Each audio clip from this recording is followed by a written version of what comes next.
Hey guys, how's it going? Up here early in the morning, 6 a.m., getting it in. This is our first maintenance vehicle of the day. I got my partner with me.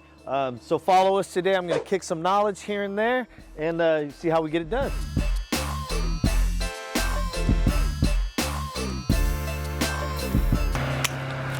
Hey Joel, so how did the rain affect you this week, man? Was it rough? Gave me a couple of days off. A couple of days off. Yeah, I haven't had days off in a minute, so I enjoy when we get a little bit of rain because it allows me to get some rest and kind of recuperate, get my schedule in order. I did have a couple clients that needed to reschedule due to the rain, but both people are new clients and they were really excited and they can't wait to get their cars detailed because they've heard all the good news from the whoever referred them. But yeah, they were totally fine with it, no issues. They understand, the rain. There's nothing you can do about the rain. One of them is a polish, so I told him, I said, I'm gonna need a good amount of time with some good weather in order to take care of that, because I need the sun to be able to give me a good idea of the paint condition and what needs to get done. But yeah, it's nice. Got it. And I actually had one client who called me even though it was raining because she had an accident and she was just like, yo, I just got my car out the shop and I really need it clean. So we did the car. It rained the next day. She was fully aware, full detail. It was, she tipped us out $100. So, it was nice.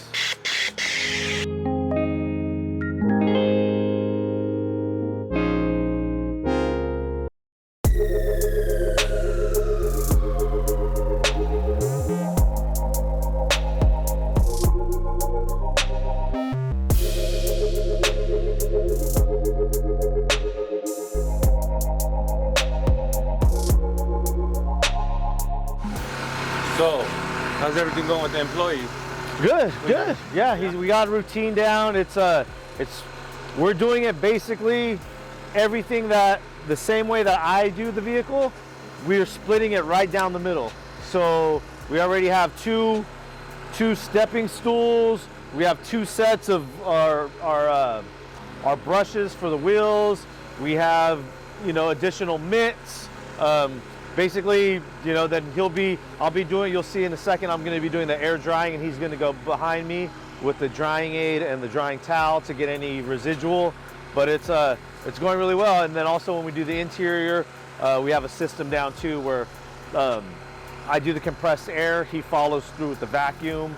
I take care, he does the door jams. As soon as we're done with this, the first thing he'll do is the door jams. I'll start with compressed air. That gives me a minute to break everything up, loosen all the dirt and debris off of the upholstery within the leather seams and throughout the carpeting and the mats. And then that gives him an opportunity to come through after the door jams to vacuum up anything. And then we go through the final wipe down, take care of the windows, and and then we do the tire shine at the very end. And that's it. So you'll see the whole flow and everything's working out very well time management wise. We're trying to get everything done. All maintenance is under an hour because it's not a high price point. They're usually between $75 and $110 per maintenance wash. So this one here is priced at $85. But yeah, we were trying to get all of the maintenances, pretty efficient.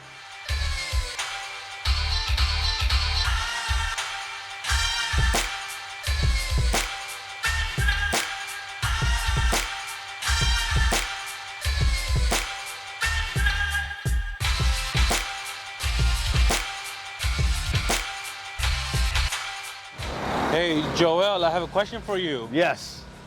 Why are you detailing so early, man? Hey man, I don't like the heat. I don't play with the heat. Yeah. And the earlier you start, the more money you can make, right? Have you started at 6:45? Yeah. Why that early? Why not like 7:30 when the sun's barely coming out? Well, sometimes the clients have to either go to work or they got to drop their kids off at school. So I like to be, our whole, method of detailing is to convenience the client. So if the clientele has a little bit more open availability and more flexibility with us, the better. So I try to accommodate them first, and then I schedule around everything else. So we're also now running a 2-man crew. We're doing something that most detailers are unable to do. You have to be extremely efficient, but we're also taking same day now. So these are captures that we weren't able to get before. We've already done 4 of them this past week. So just add it up, you know. Same day? Yeah, same day. Dang. So I had one yesterday in the rain. I did it the same day. There was an accident. We did one the other night, which was the Escalade that, you know, with the heavy tip. That was a first time client. So we came out, took care of it for her. She had gotten her car out of the shop, and then she had her dog. She had to take her dog to the vet, so there was some dog hair in there. So we went out and did it. Even though it rained the next day, we gave her the full detail, same service, everything. She was super excited. She's probably gonna get on the maintenance program now too, because she was thrilled when she saw the result. But yeah, it's, you know, the earlier we get started, the more time, the more room we have towards the end of the day. We should be finished up probably about 2, 3 o'clock today. So if there was, I have an appointment later on in the day, but if this was just a normal day, that would give us, without any appointments or anything for us, that would still give us a small window, you know, a couple of hours to knock a vehicle out. With the 2 of us, you know, for a small vehicle, it's about 2 hours, SUV, about 2.5 hours, maybe 3, somewhere around there. Before, I was looking at 3 hours for an SUV truck and 2 hours for vehicles, but for coupe sedans. But yeah, the earlier you start, the more money you get in. You know, this is about the. So we got car seats. Whenever we have car seats, it's very, very imperative that we remove the car seat. We're gonna place the car seat somewhere, you know, where it's, that one's dirty. We're not gonna set it there, but we'll set the car seats here. And then when we're finished with the vehicle, we're not gonna place the car seat back in its original spot. We're gonna place the car seat in the cargo area. So the client knows there's no question if it's locked in, if it's not locked in. You never want to be liable for something like that. Safety is always first with all my clients. So I make it very, very clear and apparent that these guys are in the back seat. We've cleaned that. It does 2 things for us. It shows that we've cleaned underneath the car seats where the vehicles are. I do charge an extra $20 per car seat cleaning, but it's not included in this one here. So once we're done cleaning the entire vehicle, we'll place these guys in the back and then close it up. And then the clients already know that we don't put them back into, so they'll be able to strap them in safely, and they know that their child's going to be protected in the vehicle. Has that ever happened to you, where a customer assumed you put it right?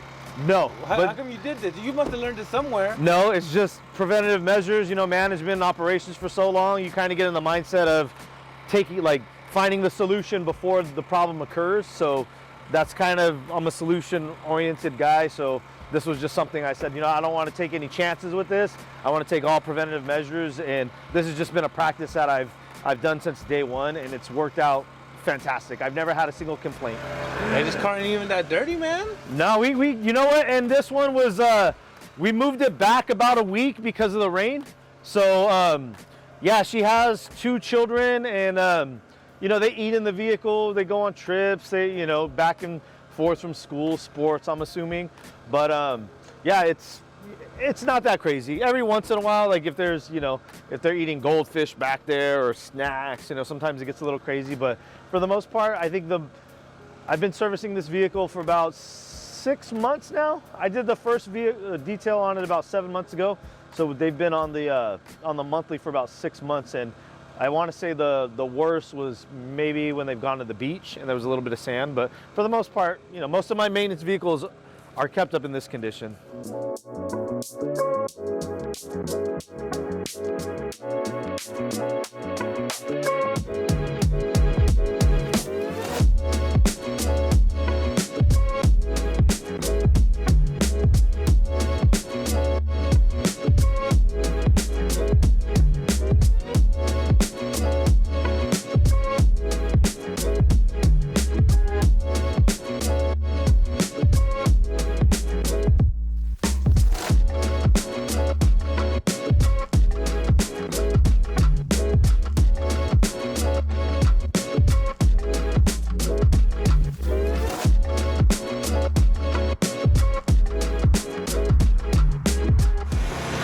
How's the job going, Joel? It's good. We're about 70% done here. I'm done with all the air compressing, wiping down all the panels. I gave all of the windows a quick wipe down because the kids back here just touching them and stuff with the towel that I was actually doing the panels with, because it has an interior cleaner which kind of breaks down grease a little bit more than the glass cleaner. So when I go over with the glass cleaner, it'll clean up real nice, and I'm not having to use multiple glass towels. But yeah, it looks like systematically everything's going smooth, and we should be wrapping up in about 20 minutes. I just got to do the windows, put a little bit of protectant on the surfaces, on the interior, on the glossy surfaces, and then tire shine, go over the rims with some bead maker, and then wipe down the running boards, and then give it a final wipe down, and we should be good. We gotta wait for all the condensation to settle. You can see there's kind of condensation here on the surface because of the temperature this morning. But we do the initial wash in the morning, and then we do the final wipe down once the sun kind of comes up, beats on the car for a little bit, just to kind of increase the temperature on the surface. You can't bead make. Bead maker is really sensitive with certain temperatures. If it's humid outside, if it's too hot, it doesn't apply on properly. So it has to be, ideally you want it to be about between 68 and like 75 degrees. Anything more than that, you could have problems, you know, in the actual distributing on the surface. It'll gum up, or it's not going to spread as easily. So we'll do that at the very end, but everything's going well. Sal's doing well. He's on his second section. There's a total of 5 sections. He has 1, 2, 3 left. The back area, I don't know if he's gotten this yet. Yeah. And yeah, everything's going good.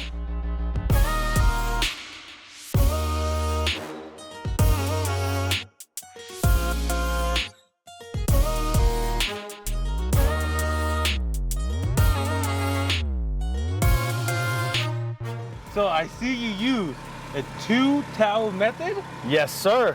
Why? So the first towel is going to pick up, usually windows will have some kind of oil or residue, some kind of emission that's let off by either the plastic, heat, or maybe if they took it to an express car wash or something and they put some sort of coating or protectant that's solvent based. What happens is in the heat, all of those emissions start to rise up and evaporate, and the vapors actually get stuck on all over your glass. That's why windshields are such a pain when they have oily residues on them. It's all the emissions let off by all these petroleum-based plastics that are actually the dash themselves, or by some kind of solvent-based product that you put on there. That's why everything I do, I leave a factory finish. I don't put any solvents or anything on it. It's not really good for the leathers or the, it does protect, but over time what it does is it heats up when there's direct sunlight on it. So you figure if the surface is already hot and you put on something there that's solvent based, that solvent is just basically cooking onto the surface of the vehicle. So over time it actually causes a little bit of damage. I don't want any part of that, but sometimes those are actually released, and then it kind of fogs up all over the windows. But in this case, it was just a little kid with greasy fingers. It looks like they had some Kentucky Fried Chicken that I was taking out, so they're probably eating French fries or something, and all the finger marks are on here. So the first towel goes up, cleans up most of that grease. I hit it with the interior cleaner first with the towel that I was using, which is back here, that I used to wipe it down, gave it the first wipe down. Second wipe down is with the glass cleaner, and then the third wipe down is to wipe up at the very end with the clean towel, so I'm not smearing anything if there was any residue on the surface.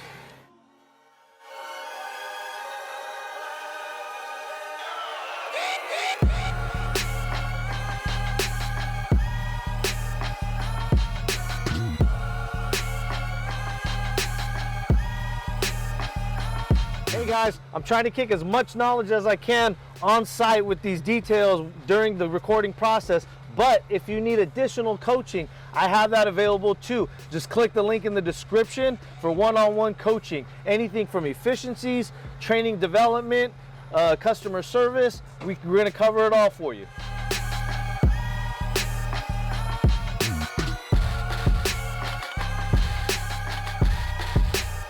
Hey, so her car battery died? Yep, the battery died. But you got something for that, Joel? Yes, sir. Come prepared for all situations. That little small thing? I've never seen something like that before. Uh-huh. Yeah, it's portable. Keep it in the car. Oh, my van's broken down a couple times because we've left the door open with the light on. Yeah. So you have to make sure these vans that you turn off all your lights. So I might have to upsell her next time for engine detail too. It's been a minute. Yes, sir. Okay, so she was talking about somebody hit her at the grocery store, scratched up her car. Yeah, somebody hit her right, her front quarter panel on her passenger side. So I'm just gonna give that a quick complimentary polish. She's been a client for almost half a year now, and a great client. So I'm gonna take care of it for her. No charge. Part of the service. Got it. All right, man. So you can see the light scratches here. So we're gonna try to do this. I have an all-in-one polish here called the Last Detail, and it has diminishing abrasives, which go from a heavier polish to a finishing polish. So I'm just gonna give it a little bit of elbow grease here. Work it in. Let the abrasives do the work. And then the more you work it in, the finer the abrasives get, so it leaves a nice high gloss behind.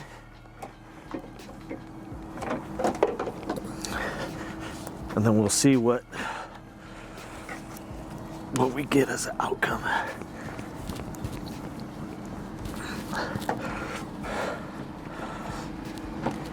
Okay, yeah, so we got about 80% of the scratches that were on there off, and that's all she was really concerned about. Oh. Was that it, or was there more scratches? That's it. There's a little bit down here that I'll get, but that was pretty much it. Hey, Joe. Yes, sir. You were saying, during winter, you wake up at 6:30 or so. Mm-hmm. During summer, how early do you wake up? I wake up, I'm usually up every day at 4:30 a.m. Oh, yeah? Religiously, yes. I like to get a small little workout in, and get a kettlebell workout in, get stretched out. It's a physical job, so you gotta stay in shape. That's another big part of my lifestyle, is I gotta stay in shape, because if I'm not in shape, I can't work, and if I don't work, I'm not bringing in any money. So at the beginning, I'd have tough days where I would work and I need a couple days off just because I was sore. Now I'm able to work, all day long and be fine. But yeah, summertime, I'm not one with the heat. I don't like it at all. I work between the hours. I'm usually done by noon in the summertime. And all my clients understand. They're totally fine with it. They're willing to wait, if they have to wait a week, or 2 or 3. Sometimes in the summertime, they wait a couple months for me to service their vehicles. But it is what it is during the summertime. I got to get up early. I start about 5 o'clock, 5:30, and I try to be done by noon. I don't like working past noon during the summertime. It's hot, huh? Yes, sir. Go. All right, guys, hope you enjoyed this maintenance detail with us over here at 6 a.m., the crack of dawn. So if you want to see more of our detailing struggles, time management, and early mornings, stay tuned, subscribe, and share.